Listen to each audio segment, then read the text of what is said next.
Hi, it's Deb Putnoy here from Art for Change Studio in the Drawing Lab, and I want to say hello and welcome everyone today. I've been off a little bit. I had a bad cold, so I'm just getting back to it now, and I'm sorry that I took about a week off, but I'm back with my ABCs of drawing. I wanted to get into it again and go through them. I know we did A, B, and C, and today we are doing D, which is Diverge. And this time, I didn't have to do it backwards. So it's Diverge. We're going to talk about Diverge today. And what does it mean to diverge in drawing? What does diverge even mean? So it's like taking a different path. And I think what I notice, there's a couple of things I know as someone that's an artist and someone that's taught drawing for so long, is that the first thing that people tell me is that they can't draw, that they're very uncomfortable drawing, they can't draw a straight line, that drawing is just, something that makes them very uncomfortable. And I added a little poll here to tell me if you feel comfortable drawing, just like in general, like if someone said, I want you to draw X, whatever that is, what is your first? Do you feel comfortable doing it, or do you feel like it's not really something I can do, or you feel that sense of discomfort? I'd love to know just from a poll what you're feeling. But the other thing that I notice is that people like really tend to like want to do things realistically. They have a very limited sense of like drawing has to be realistic to be good. And my goal to not only help people feel more comfortable with drawing, but is to make people understand that drawings can be infinite. There's not one way to draw, and you don't have to draw perfectly or something perfect to look like a photograph to make it a good drawing. So people are really hung up in general about just getting a mark on the page, but then if they do start to draw, they have the sense of uh, that it has to be something perfect. So I wanted to show you today some artists that draw in lots of different ways to get you to understand uh, that drawings do not have to be something perfect. So I was going to show you some different artists here.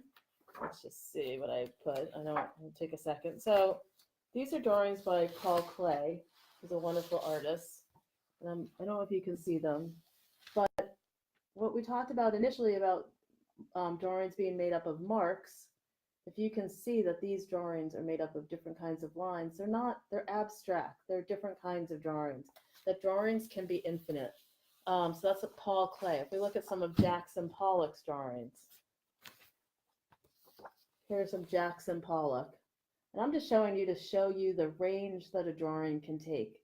That when you make a doodle, when you play around, that you can use your pen and your mark to make lots of different kinds of drawings. They don't have to look like anything.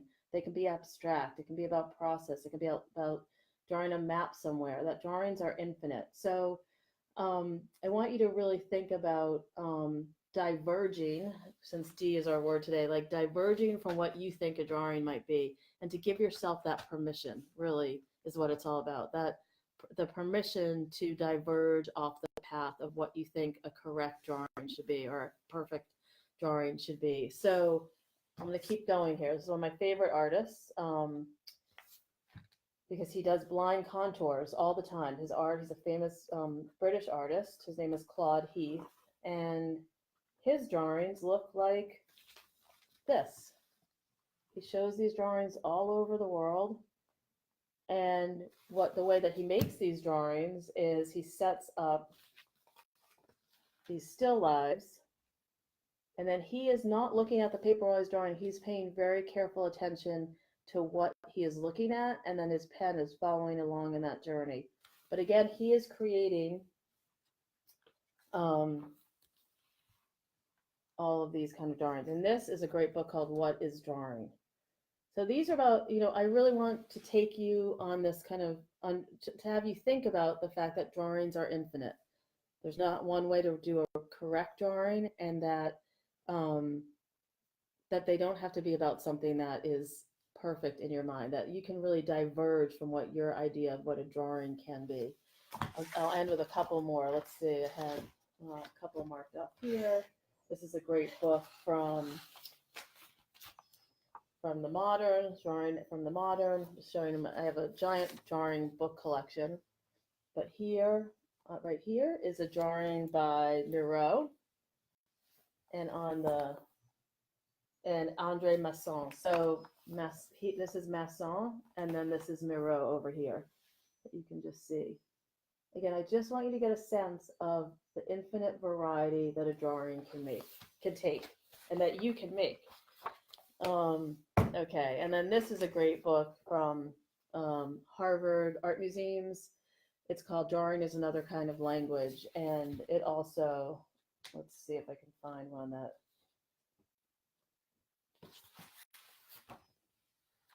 yeah, a drawing here by the artist Joel Shapiro. I don't know if you can see that. So doing a little